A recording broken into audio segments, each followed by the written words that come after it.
j'espère que vous allez bien. Aujourd'hui, on se retrouve pour un nouvel épisode de podcast. Ça y est, c'est déjà le 4e épisode. Et aujourd'hui, je suis très contente d'accueillir Victor. Enchanté. Alors, dis-nous Victor, présente-toi en 3 mots. Waouh. Juste en 3 mots, une phrase de 3 mots. Allez, tu peux me dépasser un petit peu plus si tu veux. Je peux dépasser un peu Oui. plus, ok. C'est vraiment dur. Je pense qu'en 3 mots, ce qui me décrit le mieux, c'est « je suis un homme libre ». Pas mal, j'aime beaucoup cette phrase. Ça donne envie d'en savoir plus. Alors, explique-nous un petit peu qui es-tu, d'où tu viens, tu as quel âge et qu'est-ce que tu fais dans la vie? Ok, alors, aujourd'hui, je dirige une entreprise de coiffure qui est spécialisée dans les cheveux texturés. Donc les cheveux crépus, frisés, ondulés et bouclés. On a un concept assez particulier parce qu'on voyage partout en France et on va coiffer toutes les personnes aux cheveux texturés partout en France. Mon parcours, c'est un parcours assez atypique puisque je suis métisse. Ma mère est blanche et mon père est martiniquais. Et donc du coup, j'ai grandi toute ma vie en Martinique jusqu'à mes 22 ans. J'ai fait des études d'abord d'ingénieur, spécialisé en agroécologie, donc toutes les nouvelles techniques d'agriculture, parce que j'avais un projet à l'époque de développer une ferme un peu bio, un peu en agrodynamie aux Antilles. Au final, j'ai commencé à bosser dans une ferme en Provence, donc c'est pas le même climat, c'est pas la même ambiance.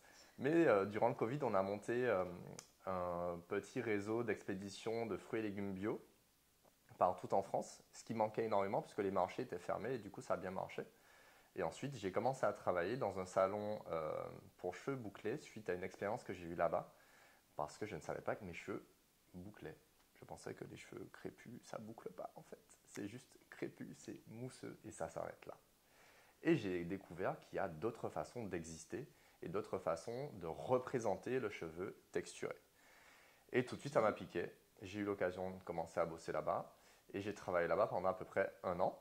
Ensuite, j'ai été recruté dans un autre salon à Bordeaux qui était beaucoup plus généraliste, où ils faisaient de tout, autant de l'esthétique que de l'onglerie, que de la coiffure.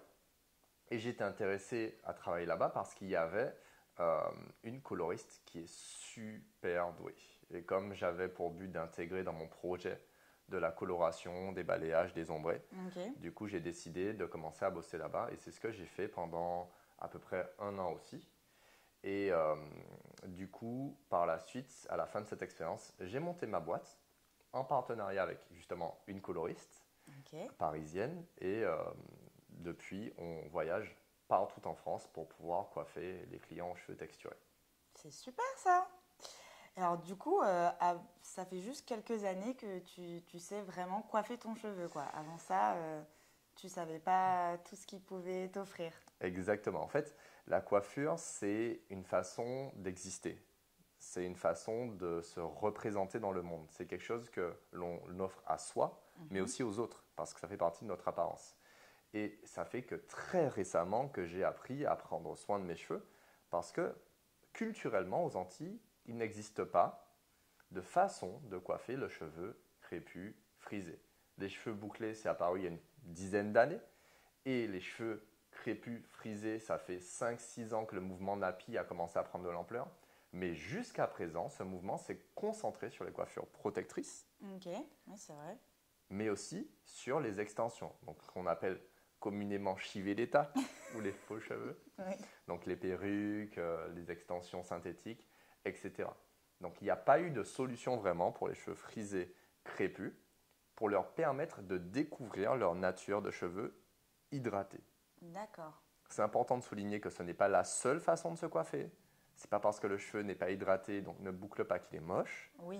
Mais c'est important aussi Bien de savoir que c'est possible de le faire. Et donc nous, notre travail, notre mission, c'est d'apprendre à toutes les personnes qui ont les cheveux texturés à découvrir cette nature et à pouvoir faire leur routine en moins d'1 heure et demie. Top. Et du coup, dis-moi, avant que tu découvres toi-même que ton cheveu pouvait boucler, est-ce que tu en étais satisfait de tes cheveux? Est-ce que c'était quelque chose que tu aimais chez toi ou est-ce que ça a toujours été un complexe? Tu vivais comment? C'est une très bonne question parce que mon frère, du coup, il a les cheveux vraiment curly, comme on dit aux Antilles. Chapé coulis, quoi. Oui.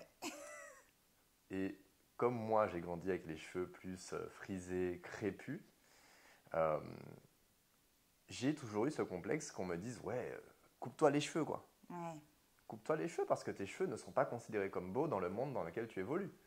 Donc jusqu'à mes 20 ans, j'ai coupé mes cheveux. Je les ai laissés pousser quand j'étais en prépa, parce que j'ai fait une prépa agro-véto pour préparer le diplôme d'ingé. Ok. Et juste avant mes concours, ma mère m'a dit, écoute Victor, il s'agirait peut-être de te couper les cheveux pour aller passer les oraux, parce qu'ils vont peut-être pas aimer. Et du coup, j'ai recoupé mes cheveux et après, je les ai laissés repousser encore une fois en école d'ingé et je les ai plus jamais coupés depuis. Ok. Ouais, parce que là, tu as quand même une bonne longueur. Donc, Ouais, ça fait 6-7 ans Ah ouais, quand de même. pouce. Ok. Non, mais c'est très intéressant, tu vois, parce que je ne connaissais pas cette partie-là de ton parcours. Parce que du coup, je ne sais pas si tu sais pour ma part, mais moi, c'est un peu pareil. Ça fait, ça fait un peu moins de 10 ans, je pense, que maintenant, je sais à peu près coiffer mes cheveux bouclés. Mais au début, pareil, ils n'étaient pas du tout bouclés. Ma maman, pareil, je suis métisse, donc elle est blonde aux cheveux lisses. Elle ne savait pas vraiment coiffer mes cheveux.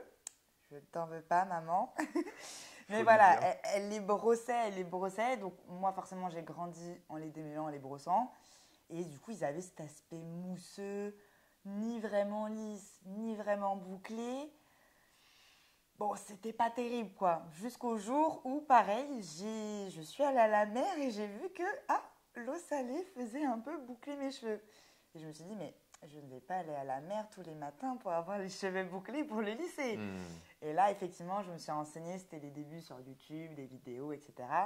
Et je me rappelle au tout début, d'après moi, je récupérais mes cheveux bouclés. Mhm.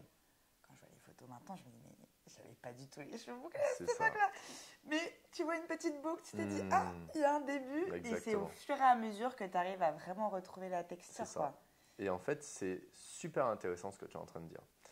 Parce qu'aujourd'hui, tu as des personnes qui viennent nous voir au salon, ou même qui regardent notre contenu en ligne, et qui nous disent, ouais, ce que vous faites, c'est pas adapté pour nous. Ouais, ils savent pas que leurs cheveux peuvent faire ça, quoi. Exactement. Ce qu'il faut comprendre, c'est que notre cheveu, lorsqu'on l'entraîne dans une certaine direction, pendant 10 ans, pendant 20 ans, même parfois pendant 30 ans, 40 ans, le temps qu'il revienne à sa forme dite naturelle, ça prend des années. Ah oui, ça prend du temps. Moi, franchement, j'ai regardé avec du coup le recul et ça m'a bien pris au moins, je pense, 2 3 ans avant d'avoir maintenant comme ça tous les cheveux bouclés. Mais au début, c'était pas ça, hein. C'est ça. C'est vraiment au fur et à mesure, la transition, c'est C'est du temps long. les cheveux. Et en fait, il faut comprendre que ce processus de transition, c'est un processus qui se fait effectivement avec le temps, mais on est quand même aidé par la nature, parce que c'est la nature de notre cheveu de boucler. Donc il faut juste aider le Oui, cheveu à aller dans cette direction, et naturellement, laisser si la on fait ce nature qu'il faire. faut, ça fonctionne.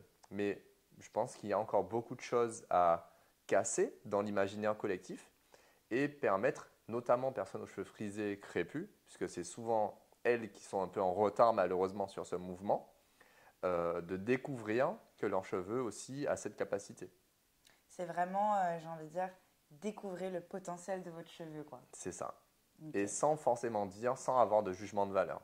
C'est pas parce que ton cheveu aujourd'hui tu as décidé de faire un gros afro zéro définition que tu es moche. Non. Oui. C'est pas parce que tu as fait une définition 100% bouclée que tu es beau. C'est pas ça qui fait ta beauté, c'est ton attitude. Ok, mais super conversation. Et dis-moi, qu'est-ce que tu penses justement du fait qu'en France, bon, je pense qu'on n'est pas les seuls, mais il y ait vraiment ce souci d'information à propos du cheveu texturé en général, que les gens ne soient pas au courant, que la plupart des coiffeurs, sans généraliser, mais ne sont pas formés et ne savent pas coiffer ce type de cheveux. Mhm. Qu'est-ce que tu penses de cette lacune? Alors, il n'y a pas grand-chose à en penser, dans le sens où forcément, il faut corriger ce problème. On ne peut pas laisser aujourd'hui 60 000, 70 000 coiffeurs en France euh, ne pas savoir comment prendre soin de la population qui a les cheveux texturés, en sachant qu'aujourd'hui, alors à l'époque où je regardais les statistiques en 2017, ils estimaient à 5 millions de personnes. Oui, parce que ce que Aujourd'hui, j'avais regardé, c'était énormément. Genre, on a aujourd'hui, l'impression que c'est une minorité, mais pas non. du tout. Aujourd'hui, on estime qu'on va être autour de un tiers de la population française qui a entre ondulé à vraiment très frisé, très Oui, crépus. parce que c'est ça, quand on parle de texture, c'est pas forcément crépus, c'est pas Non. forcément bouclé. Enfin, il y a tellement de De différences. variantes différentes. Le cheveu lisse, à cause du métissage, va être amené à être réduit en termes de quantité de population. Donc forcément, quand on a une population de coiffeurs qui ne maîtrise pas un tiers de la population française, la chevelure, pardon, d'un tiers de la population française, ça pose problème. Ça pose problème parce que vous avez ces personnes qui veulent juste accéder à un service qui est nécessaire. Prendre soin de ses cheveux, ça reste une nécessité, ça pousse. Hein. Il faut bien soit les couper ou bien Oui, les c'est entretenir. ça. Et faire en sorte que ces personnes-là n'aient pas accès à cette nécessité, c'est une forme de blessure, c'est une forme de rejet, c'est une forme d'abandon. On a l'impression de ne pas faire partie de cette société. Oui, c'est ça, parce que j'allais dire, il y a certaines personnes qui essayent, qui vont dans des salons, etc. Et puis au final, la mauvaise expérience fait que ils restent traumatisés, ils préfèrent pas retester, etc. Donc ça, c'est Et vrai que… mauvaise expérience, il y a, parce que souvent, ces personnes ne sont pas vues comme des clients, sont vues comme des porte-monnaies. C'est-à-dire que lorsque les coiffeurs voient ces cheveux, par un manque de connaissances, ils vont vous dire « ouais, ça va prendre des heures et des heures ». Excepté des processus de coloration qui nécessitent que l'on passe du temps pour ne pas abîmer le cheveu, faire un soin, une coupe sur cheveux frisés et crépus, aujourd'hui, ça peut prendre entre 45 minutes à 1 heure et demie. C'est possible. Maintenant, il faut être formé, il faut être intéressé, il faut être aussi informé et puis surtout avoir la bonne approche. Parce que lorsqu'on voit ses cheveux arriver au salon, si on a cette réaction de dire c'est difficile, Ouais. ça va l'être, autant pour vous que pour le client. Ouais, bah moi j'en ai déjà fait les frais personnellement. J'avais vu un super coiffeur parisien qui repartageait encore à de nombreuses influenceuses. J'aurais dû me douter, il y avait quand même beaucoup plus d'influenceuses aux cheveux lisses qu'aux cheveux bouclés. Mais Tu il y me en diras avait, en off, c'était qui? c'est Je pense ça. que je me doute. Ok. Mais il y en avait. Donc je me suis dit, C'est un coloriste? bon, oui, c'est un coloriste. Ok, oui, oui, je vois. Qui apparemment, pour le coup, on m'a dit, c'est vraiment un des meilleurs coloristes de Paris, mais sur cheveux lisses, quoi. Il a travaillé aux C'est-à-dire, États-Unis? je ne connais pas son parcours exactement. Ok, Mais c'est en pas tout lui, cas, moi, j'étais allée pour une coupe cheveux bouclés. Il avait des coupes cheveux bouclés dans ses prestations, du coup? En tout cas, c'était une coupe. C'était pas écrit cheveux bouclés. C'était une mais coupe, je suis allée ok. faire une coupe. Bon, déjà, quand j'ai vu qu'ils ont fait la coupe sur cheveux secs, étirés, un peu brossés comme ça, Aïe! je me suis dit, oula, je sais pas où on va. Et alors, je me rappelle, j'ai payé 90 € pour cette coupe. Et comment dire, qu'en ressortant, je ressemblais à un balai. Un balai serpillière, mais vraiment. Wow. J'avais 2 petites franges comme ça, il m'avait coupé les mèches. Et avec, en fait, forcément, quand les cheveux ont rebouclé, ça faisait là, quoi, ça faisait même pas 2 petites antennes. Ça repiquait, quoi. C'était horrible. Est-ce que tu captais Canal Plus ou pas? C'était vraiment horrible. Et là, et puis je pense que je suis pas la seule, mais c'est ce moment où tu sais que c'est raté, mais que tu n'oses pas le dire. Bien sûr. Et je suis sortie dans la cour du coiffeur, j'ai fait des photos à mes copines et je me suis dit, oh my god, j'ai juste attendu que ça repousse, quoi. Et oui. Donc, ouais, je sais ce que c'est les ratés. Et toi, on t'a déjà raté auparavant ou… Waouh, bonne question. J'ai commencé à me coiffer très tard et j'ai commencé avec des très bons coiffeurs. Donc, je n'ai pas forcément eu l'occasion qu'on me rate. Le truc le plus extravagant qu'on a fait, c'était quand j'avais les cheveux courts. Pour la rentrée en 4e, j'avais demandé à ce qu'on me fasse… J'ai encore la photo. À ce qu'on me fasse un phénix en dessin. Ah, oui. C'était pas moche, mais c'était pas… Oui, en Martinique, j'aime bien faire des petits C'est dessins. ça. Un petit Pour peu passer originaux. inaperçu, c'était peut-être pas le meilleur des trucs, quoi. Mais Ok. j'ai bien aimé. Effectivement. Et toi, alors, dis-moi, est-ce que, c'est peut-être un peu tabou, mais est-ce que ça t'est déjà arrivé de rater une cliente? Bien sûr. Ok. Bien sûr, parce qu'en fait, le fait de réussir une coupe ou une cliente, il faut se dire quelque chose. Ça dépend de 2 choses. Premièrement, l'attente de la cliente. Et deuxièmement, ta capacité à cerner cette attente. Oui, parce que ça peut être une coupe réussie pour toi, Exactement. mais pour la patiente, désolé, là c'est le médical qui reprend pour la cliente. C'est ça. Elle se dit, ah non, moi je voulais pas ça. C'est ou… ça. Voilà. Et Ok. ça m'est arrivé encore dernièrement en Martinique. C'est-à-dire que j'étais en train de coiffer donc une cliente qui avait été extrêmement satisfaite de sa prestation, m'a ramené sa maman. Ok. Sa maman qui n'a donc jamais vu mes vidéos Instagram, n'a jamais vu mon travail, mis à part sur sa fille, ne connaît pas ni ce que je fais, ni… elle arrive, quoi. Oui, elle voilà, débarque. elle est là, innocente. Innocente. Voilà. Et donc, du coup, on lui fait un diagnostic et on voit que ses cheveux sont étirés. Donc je lui demande, écoute, qu'est-ce qui a étiré tes cheveux? Au début, elle me dit non, j'attache tout le temps mes cheveux. Donc je me dis, écoute, ça va être un problème de dégâts de traction, ses cheveux sont tout le temps tirés, ça a cassé son ressort et ça va prendre un peu de temps. Donc on va lui faire un soin, on va essayer de faire reboucler tout ça. Donc on fait ce qu'il faut et on voit que son cheveu a extrêmement du mal à reboucler, notamment sur les longueurs. Donc en gros, ça te fait une partie ondulée, une partie frisée, une partie ondulée, une partie frisée. Ok. Et je lui demande, vous êtes sûr que vous n'avez rien fait? Elle me dit, ah, j'ai peut-être fait un wave il y a quelques mois. Ah, peut-être. Juste Peut-être. comme ça.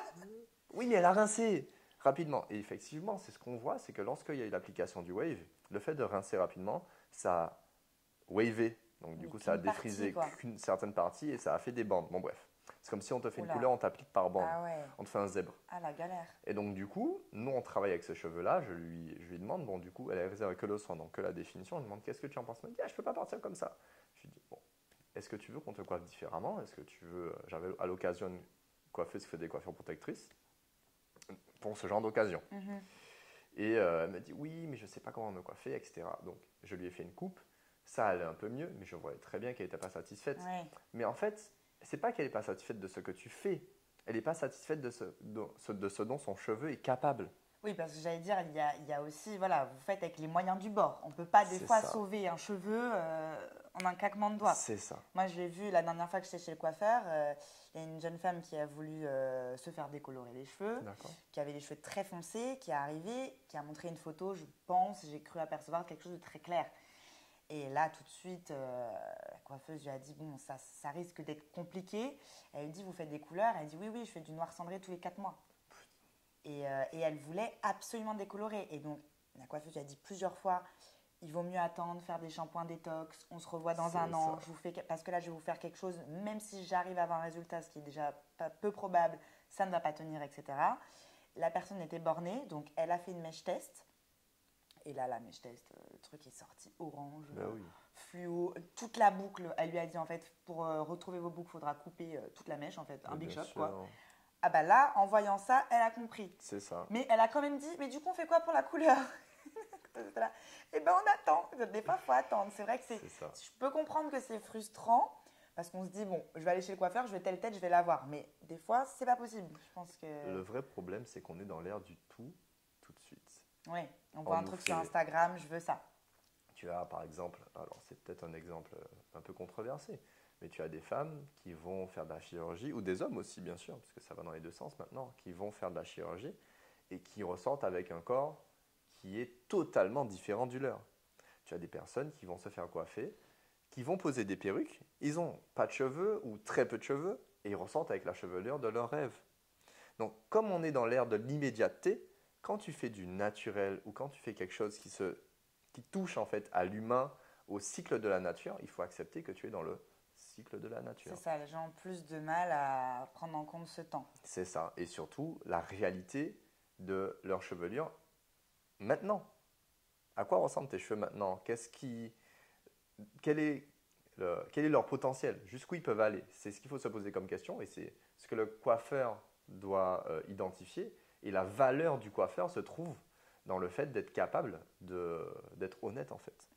Oui, c'est là tout typiquement, il me disait, je ne devrais plus vous faire la couleur, vous prendre l'argent, mais en fait, votre cheveu va littéralement décéder, ça ne va ressembler à rien d'ici 2 jours. Donc après, l'honnêteté, voilà. C'est ça. Et c'est bien qu'il y ait des coiffeurs comme ça.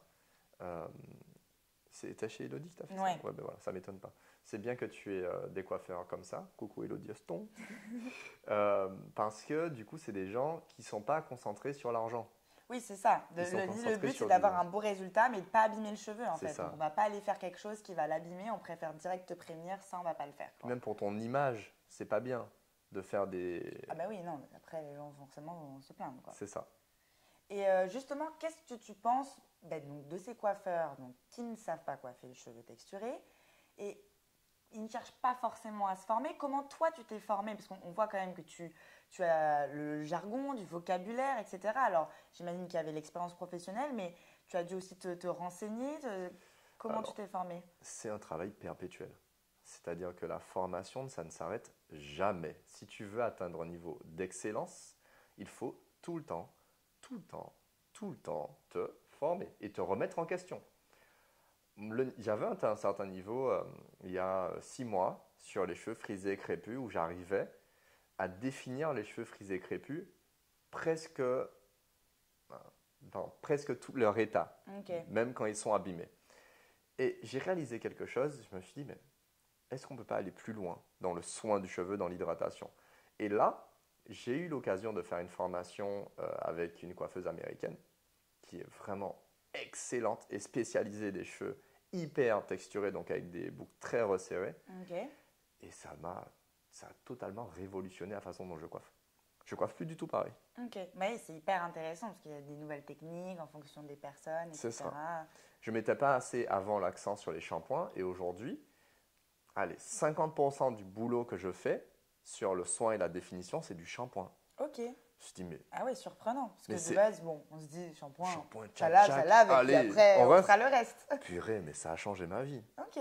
Ça nous a fait gagner un temps Attends. monstrueux sur des cheveux frisés, crépus qui prenaient des heures avant. On prenait 3 heures pour faire une tête. La mienne, on prenait même 4 heures. Là, en 45 minutes, 1 heure et demie, en comptant le séchage, c'est Wow. fini. Ah ouais, bien. Parce que c'est des méthodes d'application, c'est des méthodes de coiffage qui permettent d'aller dans le sens du cheveu. Encore une fois, c'est une question de compréhension du cheveu, de la nature du cheveu. Ok. Donc, on commence par ça. Donc, se former perpétuellement. L'expérience que j'ai eue dans le salon bordelais pendant 1 an, ça m'a aidé. Ok. Et puis après, j'ai pu me former avec des coiffeurs brésiliens, parce que je parle portugais. D'accord. J'ai fait mon Erasmus au Brésil. Ah, super. Donc, Très du beau coup- pays. J'ai tellement envie d'y aller. Tu es déjà allé? Ah non, mais c'est sur ma top Ah list. ben, il faut y aller. C'est top.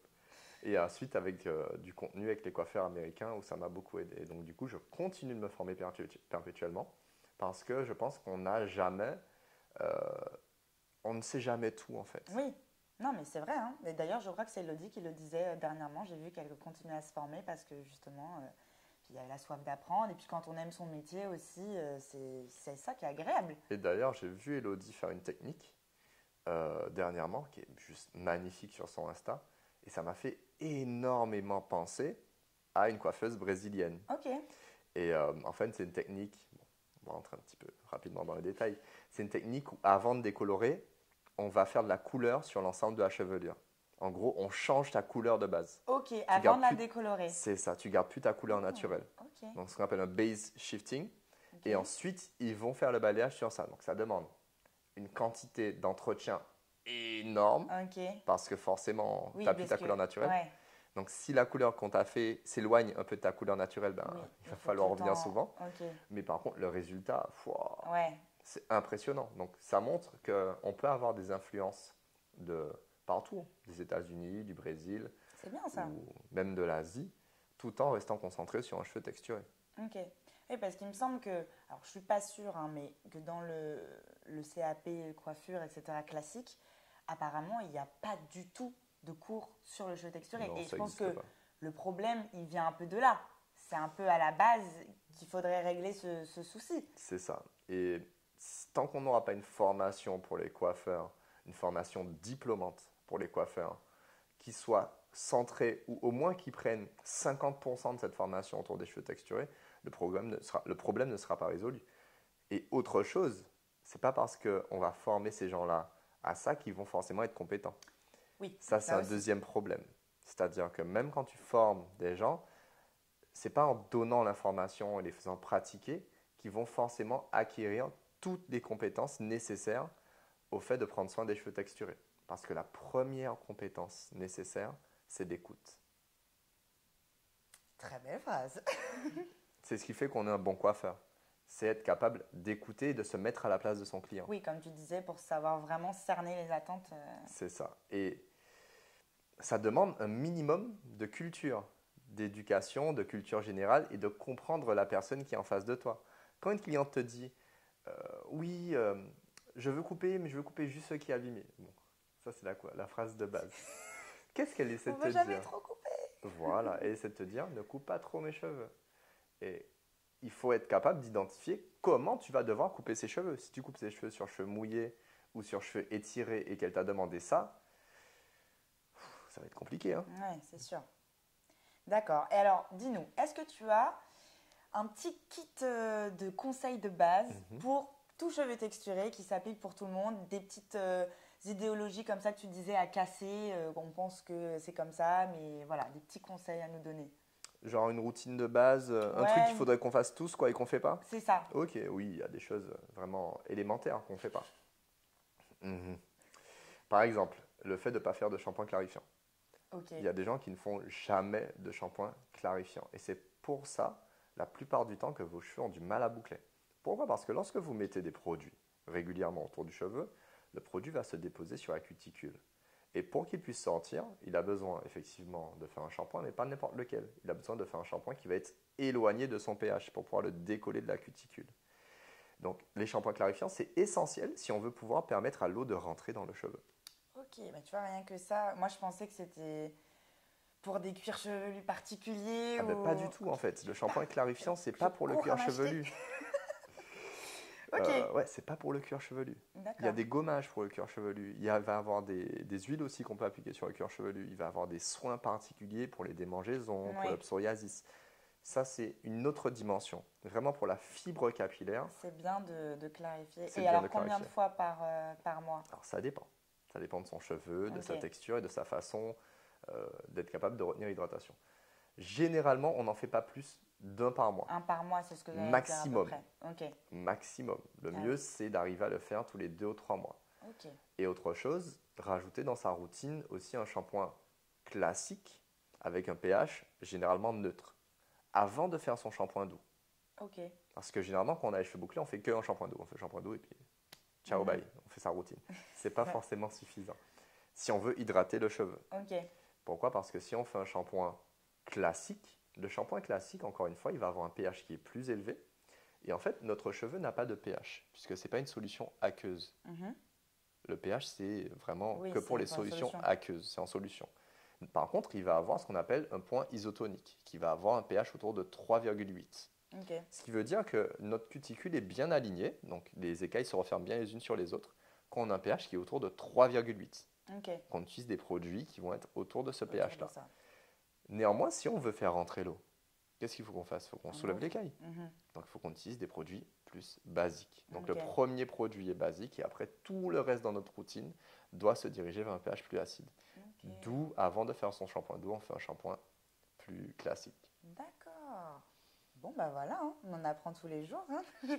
Je suis sûre que ceux qui nous ont écoutés là, vous ne saviez pas ça, hein, voilà. Bon, j'espère que vous allez savoir et puis mettre en application dorénavant. Eh bien, écoute, merci Victor pour cet échange. Franchement, c'était super fit. J'ai appris plein de choses. Je trouve que tu as un parcours hyper inspirant. Je te souhaite que de continuer, d'aller encore plus haut, de coiffer encore plus de têtes et surtout d'éveiller les consciences encore plus. Et voilà, j'espère que ça vous aura plu et que vous aurez passé un bon petit moment. Puis merci à toi pour l'invitation. Il n'y a pas de quoi. Et puis la suite au prochain épisode du coup. C'est ça, bisous bisous. Bisous.